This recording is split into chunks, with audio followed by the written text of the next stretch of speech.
Welcome back. This is John Locke, and today I'm answering a question from an SEO forum. Where else? I love this question. So the original poster asks, I have established myself, I have done a lot of writing in this particular category, in one particular category. And I want to branch out and start blogging in all these other different categories, which are completely unrelated to this original one, which I have most of my work. And their question is, for the purposes of EAT, for the purposes of expertise, authority, and trustworthiness, as laid out in the Google search rater quality guidelines, should I use a different name? Should I use a pen name? Should I use a pseudonym in order to create these different categories, because I'm well known or I'm established in Google in this one category and I want to write for these completely different categories for these other sites? Should I make up a new name for EAT purposes? Okay, now we have talked about this several times, and I'm going to point you toward this one over here about the Your Money or Your Life sites and what happened. This video over here, when another like e-commerce site, they got in an expert in a field to write for them, and nothing happened. And we talked about it again very recently. I'll link up another video like later on here. Just look over here. But okay, a lot of people assume or are operating under the idea that Google has a track record of all 7.6 billion people on the earth, and then whatever pseudonyms and fake profiles are out there as well. And Google is tracking everybody's EAT. And Google has everybody in this knowledge graph, and they can track everybody's expertise, authority, and trustworthiness in a particular category. And that if you write in this category, Google knows exactly how much expertise you have and how knowledgeable you are, and where you rank on this list of experts in your particular industry. And the case is, Google just can't do it. It's unrealistic.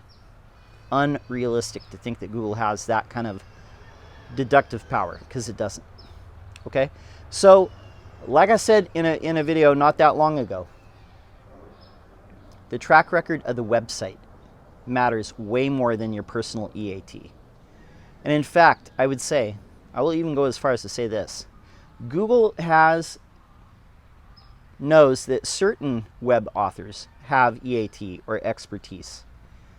Like I said, because they were put into the Freebase database long ago. That's a discontinued project. Then they took the data from Wikidata, and you have to be kind of famous to even have a profile stick in Wikidata.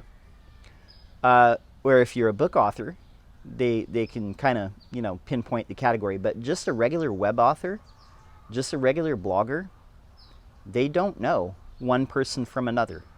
And think about this too. There's a lot of people with the same name that have expertise.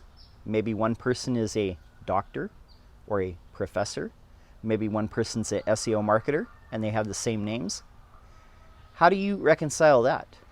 Does Google have a knowledge graph for each of these people and it's able to differentiate who's writing what just because you have author bio box on your site?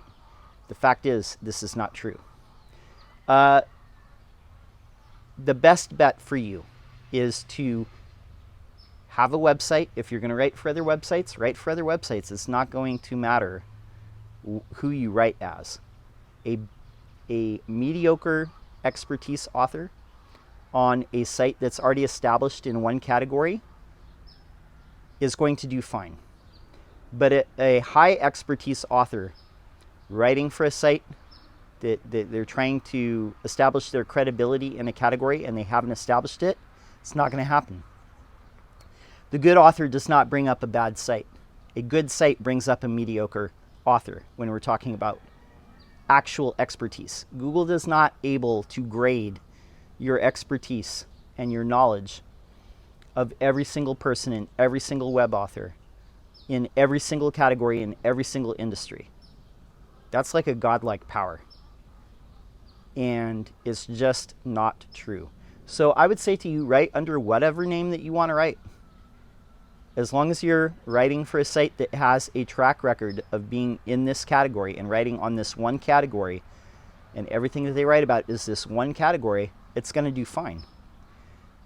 What I would not say, where I would advise against, don't have a blog where everything is split up into like 18 different categories, okay? Because those are very, very difficult to succeed with. You have to just completely have a ton of links and a ton of content and a ton of authors, like a magazine style site. But if you're just blogging for individual sites, EAT doesn't matter. It really doesn't. Google does not track the EAT of every single web author. It doesn't link up a name that's on a blog somewhere and say, this person is an expert, or this person doesn't know about this subject at all. It actually doesn't happen. It looks at the track record of the site. Are people satisfied with those results? Do people link to it? Do people spend a lot of time on that page? Do people seem to share this? Do other industry sites link to this site? If all the answers are yes, then the EAT of the site, the expertise, the authority. The expertise is the subject matter. The authority is the links. The trustworthiness are what types of links you're getting. And other factors too, like how long it's been around, stuff like that. But the individual EAT doesn't matter, and that's what I'm trying to stress to you. Google does not have a running count of all 7.5 billion people on the earth and their EAT in a given subject. It does not exist. Hope that answers this question. Write under whatever name you want. My name's John Locke. My business is Lockdown Design and SEO. And if you have an SEO question, leave it in the comments below. I'm posting every day. Would love to see you subscribe. That is all I have for now. Have a great holiday weekend. I'll be back tomorrow. Till next time, peace.